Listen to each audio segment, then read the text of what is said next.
Now, I was watching Fox News earlier today. Karl Rove made the point that it is better that Trump has competition in these caucuses and primaries rather than a free ride to the White House.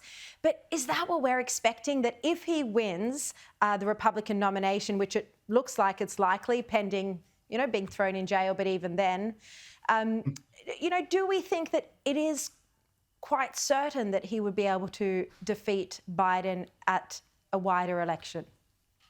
Well, look, it's not certain, and it's true. Most Democrats are quite happy with the outcome tonight. Certainly, the Biden White House wants Trump to be the opponent.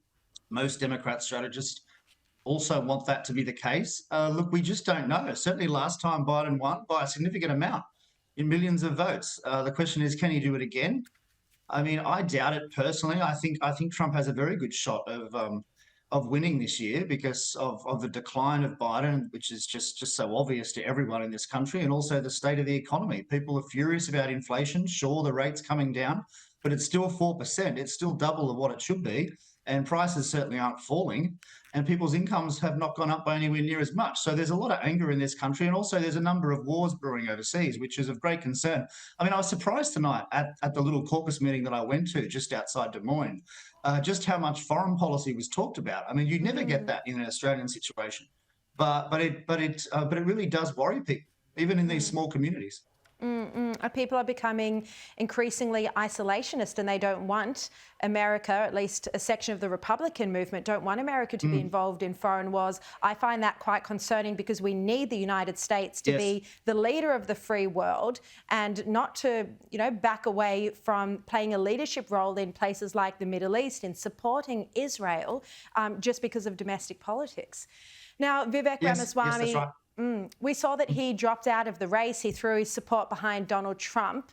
Do you think he could play a role in a future Trump presidency? Yeah, well, firstly, I think that's a big help to Trump because he got 8%, I think, something like that, which is quite a lot, really, from a guy no I'd even heard of over a year ago. And that 8% pretty much is just going to go into Donald Trump's column now. I mean, as for a future role in the administration, yes, I think that's what he's probably angling for. And Donald Trump quite likes him. I think he praised him tonight. He said he's a brilliant guy, and he is a brilliant guy. I mean, if you hear him speak, he's extraordinarily articulate. I mean, he's an absolute genius. I've never really seen anyone like it. So, he could have a role in Donald Trump's cabinet, or some people say vice president. I seriously doubt that, but certainly some sort of ambassadorial role, yes, for sure. Now, just on another topic, Adam, a senior advisor to the Albanese government or to Immigration Minister Andrew Giles was spotted at a Nikki Haley rally in Iowa alongside also the Chief of Staff for Andrew Giles. They were posing with someone from Nikki Haley's office. The staffer was wearing a pin supporting Nikki Haley. You can see him on the screen there with Nikki Haley. Look, the photograph was deleted. We wouldn't think that would be a problem. I mean, we support freedom of expression, we support political freedom, but if you're in the Albanese government, supporting the Republican Party has gone down like a lead balloon. I mean, surely they can't fire these people just for supporting their political opponents in the United States.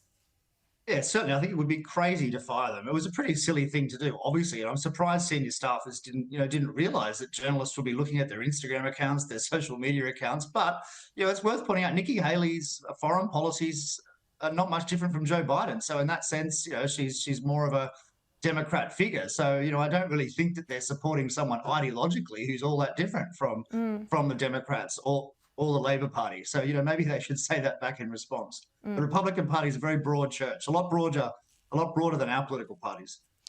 Adam Creighton, thank you so much for staying up so late. We'll read your Thanks, coverage Sharri. in The Australian tomorrow.